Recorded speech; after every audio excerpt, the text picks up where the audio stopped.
मित्रों, सादर जय श्री कृष्ण। हमारे YouTube चैनल में आप सभी का बहुत बहुत स्वागत है। मैं हूं आपके साथ विशाल शास्त्री। हरतालिका तीज 30 अगस्त 2022 मंगलवार को रहेगी। तीजा व्रत भाद्रपद शुक्ल पक्ष तृतीया तिथि को होगा। तीज तिथि आरंभ 29 अगस्त 2022 सोमवार दोपहर 3:20 से शुरू होगी। तीज तिथि समाप्त 30 अगस्त 2022 मंगलवार को दोपहर 3:33 पर समाप्त होगी। हस्त नक्षत्र प्रारंभ 29 अगस्त 2022 सोमवार रात्रि 11:03 से शुरू होगा। हस्त नक्षत्र समाप्त 30 अगस्त 2022 मंगलवार रात्रि 11:48 पर समाप्त होगा। हस्त नक्षत्र युक्त भाद्रपद शुक्ल पक्ष तृतीया हरतालिका तीज तीजा व्रत इस बार 30 अगस्त 2022 मंगलवार को ही रहेगा। 30 अगस्त 2022 मंगलवार सुबह सूर्योदय 6:21 से निर्जला निराहार व्रत शुरू होगा। 31 अगस्त 2022 बुधवार सुबह सूर्योदय 6:21 के बाद व्रत का पालना खोला जा सकता है। इस दिन शाम के समय प्रदोष काल शाम 6:57 से रात्रि 9:20 तक बालू रेती के शिवलिंग, माता पार्वती, श्री गणेश जी, कार्तिक स्वामी, नागराज व नंदीगण बनाकर उनका जल, पंचामृत, वस्त्र, जनेऊ, पुष्प, बिल्वपत्र, धतूरा, इत्र, धूप, दीप, नैवेद्य, दक्षिणा, फल से पूजा करें तथा कथा सुने व उसके 4 प्रहर की पूजा करें। प्रथम प्रहर शाम 6:09 तक रहेगा। दूसरा प्रहर रात 9 से 12, तीसरा प्रहर 12 से 3 व चौथा प्रहर सुबह 6 उसके बाद विसर्जन करें। व्रत का पालना कर व्रत खोलें। महिलाओं का सबसे कठिन व्रत होता है जिसे व्रतराज कहा जाता है। इस व्रत को कुंवारी कन्या, उत्तम पति की प्राप्ति हेतु व सौभाग्यवती महिला पति की लंबी उम्र के लिए एवं विधवा महिला अगले जन्म में अच्छे पति की प्राप्ति हेतु करती है। हरतालिका तीज व्रत करने से सभी पाप नष्ट हो जाते हैं एवं 7 जन्म तक राज्य व समस्त सुख प्राप्त होते हैं। जो स्त्री इस दिन अन्न खाती है वह 7 जन्म तक बाँझ एवं विधवा रहती है। जो स्त्री इस व्रत को नहीं करती है वह धन एवं पुत्र शोक से दुखी होकर नरक में जाती है। इस दिन अन्न खाने वाली स्त्री शुक्री बनती है। इस दिन फल खाने वाली स्त्री बांदरी बनती है। इस दिन जल पीने वाली स्त्री टिठहरी बनती है। इस दिन शरबत पीने वाली स्त्री जोंग बनती है। इस दिन दूध पीने वाली स्त्री नागिन बनती है। इस दिन मांस खाने वाली स्त्री बागिन या शेरनी बनती है। इस दिन दही खाने वाली स्त्री बिल्ली बनती है। इस दिन मिठाई खाने वाली स्त्री चींटी बनती है। इस दिन सब चीज़ें खाने वाली स्त्री अगले जन्म में मुर्गी बनती है। हरतालिका व्रत की कथा इस प्रकार रहेगी। हरतालिका व्रत कथा सुनी जो इस तरह है। जिसके दिव्य वेश राशि पर मंदार आग के पुष्प की माला शोभा देती है। जिस भगवान चंद्रशेखर के कंठ में मुंडों की माला पड़ी हुई है। जो माता पार्वती दिव्य वस्त्रों से भगवान शंकर दिगंबर वेश धारण किए हैं। उन दोनों भगवती तथा शंकर को नमस्कार करता हूँ। कैलाश पर्वत के शिखर पर माता पार्वती ने महादेव से पूछा, हे महेश्वर, अब हमसे आप गुप्त से गुप्त वार्ता कहिए जो सबके लिए सब धर्मों से सरल हो अथवा महान फल देने वाली हो। हे नाथ, अब आप हमसे भली भांति प्रसन्न होकर आप मेरे सम्मुख प्रकट कीजिए। हे नाथ, आप यदि मन्य और अंत रहित हैं, आपकी माया का कोई पार नहीं है। अब हम आपको किस प्रकार से प्राप्त करें और कौन कौन से दान्य पुण्य फल से आप हमें वर के रूप में मिलें।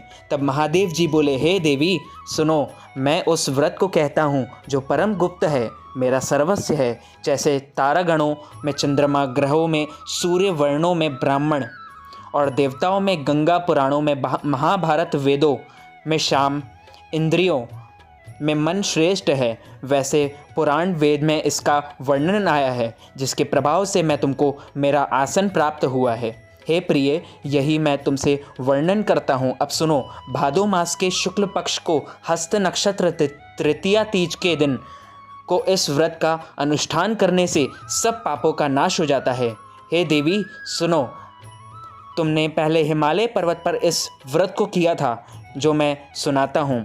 पार्वती जी बोली, हे प्रभु, इस व्रत को मैंने किस लिए किया था वह सुनने की इच्छा है, सो कहिए। शंकर जी बोले, आर्यावर्त में हिमांचल नामक एक पर्वत में, जहाँ अनेक प्रकार की भूमि अनेक प्रकार के वृक्षों से सुशोभित है, जिस पर अनेक प्रकार के पक्षीगण रहते हैं, अनेक प्रकार के मृग आदि जहाँ विचरण करते हैं, जहाँ देवता गंधर्वों सहित किन्नर आदि सिद्धजन रहते हैं। गंधर्वगण प्रसन्नतापूर्वक गान करते हैं। पहाड़ों के शिखर कंचन मणि वैदव्य आदि से सुशोभित रहते हैं। वह गिरिराज आकाश को अपना मित्र जानकर अपने शिखर रूपी हाथ से छूता रहता है, जो सदैव बर्फ से ढका हुआ गंगा जी की कल कल ध्वनि से शब्दायमान रहते हैं।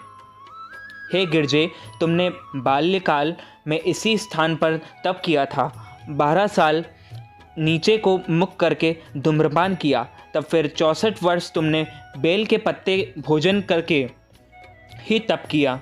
माघ के महीने में जल से में रहकर तथा वैशाख में अग्नि में प्रवेश करके तप किया। श्रावण के महीने में बाहर खुले में निवास कर अन्न जल त्याग तप करती रही। तुम्हारे कष्ट को देख तुम्हारे पिता को चिंता हुई। वे चिंतातुर होकर सोचने लगे कि मैं इस कन्या को किसके साथ वरण करूं। तब इस अवसर पर देवयोग से ब्रह्मा जी के पुत्र देवर्षि नारद जी ने वहां आए। देवर्षि नारद जी तुमको शैलपुत्री को दिखा तो तुम्हारे पिता हिमांचल देवर्षि को अध्य पदम आसन देकर सम्मान सहित बैठाया और कहा, हे मुनिवर, आज आपने यहाँ तक आने का कैसे कष्ट किया। आज मेरा अहोभाग्य है कि आपका शुभागमन यहाँ पर हुआ। कहिए क्या आज्ञा है। तब नारद जी बोले, हे गिरिराज, मैं विष्णु का भेजा हुआ आया हूँ। तुम मेरी बात सुनो। अब आपकी लड़की को उत्तम वरदान करें। ब्रह्मा, इंद्र, शिव आदि देवताओं में विष्णु के समान कोई नहीं है, इसलिए तुम मेरे मत से अपनी पुत्री का दान विष्णु भगवान को दे। हिमांचल बोले, यदि भगवान वासुदेव स्वयं ही पुत्री को ग्रहण करना चाहते हैं तो फिर इसी कार्य के लिए ही आपका आगमन हुआ है, तो यह मेरे लिए गौरव की बात है। मैं अवश्य उनको ही दूंगा। हिमांचल की यह कथा सुनते ही देवर्षि नारद जी आकाश के अंतर्ध्यान हो गए और शक, चक्र, गदा, पद्म एवं पीतांबरधारी विष्णु के पास जा पहुँचे। नारद जी ने हाथ जोड़कर विष्णु से कहा, हे प्रभु, आपका विवाह कार्य निश्चित हो गया। यहाँ हिमांचल ने प्रसन्नतापूर्वक कहा, हे पुत्री, मैंने तुमको गरुड़ ध्वज भगवान विष्णु को अर्पण कर दिया है। पिता के वाक्यों को सुनते ही पार्वती जी अपनी सहेली के घर गई और पृथ्वी पर गिरकर अत्यंत दुखित होकर विलाप करने लगी। उनको विलाप करते हुए देखकर सखी बोली, हे देवी, तुम किस कारण से दुखी पाती हो, मुझे बताओ, मैं अवश्य तुम्हारी इच्छा पूर्ण करूंगी। तब पार्वती बोली, हे सखी सुन, मेरी जो मन की अभिलाषा है अब वह मैं सुनाती हूँ। मैं महादेव जी को वरना चाहती हूँ, इसमें संदेह नहीं है। मेरे इस कार्य को पिताजी ने बिगाड़ना चाहा है, इसलिए मैं अपने शरीर का त्याग करूँगी। तब पार्वती के इन वचनों को सुनकर सखी ने कहा, हे देवी, जिस वन को पिताजी ने देखा ना तुम वहाँ चली जाओ। तब हे देवी पार्वती जी, तुम उस अपनी सखी का यह वचन सुनकर ऐसे वन को चली गई। तब पिता हिमांचल तुमको घर पर ढूंढने लगे और सोचा कि मेरी पुत्री को यहाँ तो कोई देव, दानव अथवा किन्नर हरण कर ले गया है। मैंने नारद जी को यह वचन दिया था कि मैं अपनी पुत्री को गरुड़ध्वज भगवान के साथ वरण करूँगा। हाय, अब यह किस तरह पूरा होगा, ऐसा सोचकर बहुत चिंतातुर हो मूर्छित हो गए। तब सब लोग हाहाकार करते हुए दौड़े और मूर्छा नष्ट होने पर गिरिराज से बोले, हमें अपनी मूर्छा का कारण बताओ। हिमांचल बोले, मेरे दुखी का कारण यह है कि मेरी रत्न रूपी कन्या का कोई हरण कर ले गया है, या सर्प डस गया, अथवा किसी सिंह या व्याघ्र ने मार डाला है। न जाने वह कहाँ चली गई या उसे किसी राक्षस ने मार डाला है। इस प्रकार कह कर गिरिराज दुखित होकर इस तरह कांपने लगे जैसे तीव्र वायु चलने पर कोई वृक्ष कांपता है। पश्चात हे पार्वती जी, तुमको गिरिराज सखियों सहित घने जंगल में ढूंढने निकले। सिंह, व्याघ आदि हिंसक जंतुओं को कारण वन महाभयानक प्रतीत होता था। तुम भी सखी के साथ जंगल में घूमती हुई भयानक जंगल में एक नदी के तट पर एक गुफा में पहुंची। उस गुफा में तुम अपनी सखी के साथ प्रवेश कर गई, जहां तुम अन्नदान का त्याग करके बालू का लिंग बनाकर मेरी आराधना करती थी। उसी स्थान पर भद्र मास की हस्त नक्षत्र युक्त तृतीया के दिन तुमने मेरी विधि विधान से पूजा किया। तब रात्रि को मेरा आसन डोलने लगा। मैं उस स्थान पर आ गया जहाँ तुम और तुम्हारी सखी दोनों थी। मैंने आकर तुमसे कहा, मैं तुमसे प्रसन्न हूँ, तुम मुझसे वरदान मांगो। तब तुमने कहा, हे देव, यदि आप प्रसन्न हैं तो आप महादेव जी को मेरे पति हों। मैं तथास्तु ऐसा ही होगा कहकर कैलाश पर्वत को चला गया। तुमने प्रभात होते ही उस भालू की प्रतिमा को नदी में विसर्जित कर दिया। हे शुभे, तुमने अपनी सखी सहित व्रत का पारायण किया। इतने में हिमवान में भी तुम्हें ढूंढते हुए उस वन में आ पहुंचा। वह चारों ओर तुम्हें न देखकर मूर्छित होकर जमीन पर गिर पड़े। उस समय नदी के तट पर 2 कन्याओं को देखा तो वे तुम्हारे पास आ गए, तुम्हें हृदय से लगाकर रोने लगे और बोले, तुम इस सिंह व्याघादि युक्त घने जंगल में क्यों चली आई? पार्वती जी बोली, तुमने कहा, हे पिता सुनिए, मैंने पहले ही अपना शरीर शंकर जी को समर्पित कर दिया था, किंतु आपने इसके विपरीत कार्य किया, इसलिए मैं वन में चली आई। ऐसा सुनकर हिमवान ने फिर तुमसे कहा कि मैं तुम्हारी इच्छा के विरुद्ध यह कार्य नहीं करूँगा। तब वे तुमको लेकर घर आए और तुम्हारा विवाह हमारे साथ कर दिया। हे प्रिय, उसी व्रत के प्रभाव से तुमको यह मेरा अर्धासन प्राप्त हुआ है। इस व्रत राज को मैंने अभी तक किसी के सम्मुख वर्णन नहीं किया है। हे देवी, अब मैं तुमको बताता हूँ, सुनो।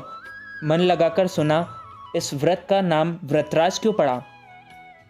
तुमको सखी हरण करके ले गई थी, इसलिए इस व्रत का हड़तालिका नाम पड़ा। पार्वती जी बोली, हे स्वामी, आपने इस व्रतराज का नाम तो बताया, किंतु मुझे इसकी विधि एवं फल भी बताइए। इसके करने से किस फल की प्राप्ति होती है? तब शंकर जी बोली कि स्त्री जाति के अति उत्तम व्रत की विधि सुनिए। सौभाग्य की इच्छा रखने वाली स्त्री इस व्रत को विधि पूर्वक करें। उसे केले से खम्भों से मंडप बनाकर बंदरवारों से सुशोभित करें। उसमें विविध रंगों में रेखमी वस्त्र की चांदनी तान देवें। फिर चंदन आदि सुगंधित द्रव्यों से लेपन करके स्त्रियां एकत्र हो शंख, भेरखी, मृदंग बजावें। विधिपूर्वक मंगलाचार गीत वाद्य करके गौरा और शंकर स्वर्ण निमित्त प्रतिमा को स्थापित करें। शिव जी व पार्वती जी का गंध, धूप, दीप, पुष्प आदि से विधि सहित पूजन कर अनेक प्रकार के नैवेद्य मिठाइयों का भोग लगा दें और रात को जागरण करें। नारियल, सुपारी, जवारी, नींबू, लौंग, अनार, नारंगी आदि फलों को एकत्रित करके धूप, दीप आदि मंत्रों द्वारा पूजन करें। फिर मंत्रोच्चारण करें। शिवाय से लेकर उमयास तक के मंत्रों से में प्रार्थना कर। अर्थ प्रार्थना द्रार्थ है। कल्याण स्वरूप शिव है, मंगल रूप महेश्वरी है। शिवे, आप हमें सब कामनाओं को देने वाली देवी कल्याण रूपे तुमको नमस्कार है। कल्याण स्वरूप माता पार्वती जी, हम आपको नमस्कार करते हैं और श्री शंकर जी को सदैव नमस्कार करते हैं। ब्रह्म फपणी जगत का पालन करने वाली माता जी, आपको नमस्कार है सिंह वाहिनी, सांसारिक भय से व्याकुल हूँ, मेरी रक्षा करें। हे महेश्वरी, मैंने इसी अभिलाषा से आपका पूजन किया। हे पार्वती माता, आप हमारे ऊपर प्रसन्न होकर मुझे और सौभाग्य प्रदान कीजिए। इस प्रकार मंत्रों द्वारा उमा सहित शंकर जी का पूजन करें तथा विधि विधान सहित कथा सुनकर गौ वस्त्र तथा आभूषण ब्राह्मणों को दान करें। इस प्रकार से पति तथा पत्नी दोनों को एकाग्र चित्त होकर पूजन करें। वस्त्र आभूषण आदि संकल्प द्वारा ब्राह्मण को दक्षिणा दे। हे देवी, इस प्रकार व्रत करने वालों के सभी पाप नष्ट हो जाते हैं। फिर वह 7 जन्म तक राज्य सुख और भोग को भोगती है। जो स्त्री इस तृतीय के दिन अनाहार करती है वह व्रत को नहीं करती, वह 7 जन्म तक वंध्या एवं विधवा होती है। जो स्त्री इस व्रत को नहीं करती वह धन और पुत्र के शोक से अधिक दुख भोगती है तथा वह घोर नरक में रहकर कष्ट पाती है। इस दिन अनाहार करने वाली शुक्री, फल खाने वाली बानरी तथा जल पीने टेठरी, शरबत पीने वाली जोंक, दूध पीने वाली सपनी, मांस खाने वाली बाघिनी, दही खाने वाली बिलारी, मिठाई खाने वाली चींटी, सब चीज़ें खाने वाली मुर्गी का जन्म पाती हैं। स्त्रियों को परलोक सुधारने के लिए व्रत करना चाहिए। व्रत के दूसरे दिन व्रत का पारायण करने के पश्चात चांदी, सोना, तांबे या कांसे के पात्र में ब्राह्मण को अन्न दान करना चाहिए। इस व्रत को करने वाली स्त्रियों मेरे सम्मान प्रति को पाती हैं, मृत्यु काल में पार्वती जैसे रूप को प्राप्त करती हैं, जीवन सांसारिक सुख को भोगकर परलोक में मुक्ति पाती है। हजारों अश्वमेघ यज्ञों के करने से जो फल प्राप्त होता है वही मनुष्य को इस कथा के सुनते ही मिलता है। हे देवी, मैंने तुम्हारे सम्मुख यह सब व्रतों में उत्तम व्रत को वर्णन किया है। इसके करने से मनुष्य के समस्त पापों का नाश हो जाता है। तो मित्रों, हमारे इस ज्ञानवर्धक वीडियो को अधिक से अधिक लोगों तक शेयर कीजिएगा, लाइक कीजिएगा, कमेंट कीजिएगा। कमेंट में जय श्री कृष्ण अवश्य लिखिएगा। मैं मिलता हूँ आपके किसी नई वीडियो के साथ। तब तक के लिए सादर जय श्री कृष्ण, सादर धन्यवाद।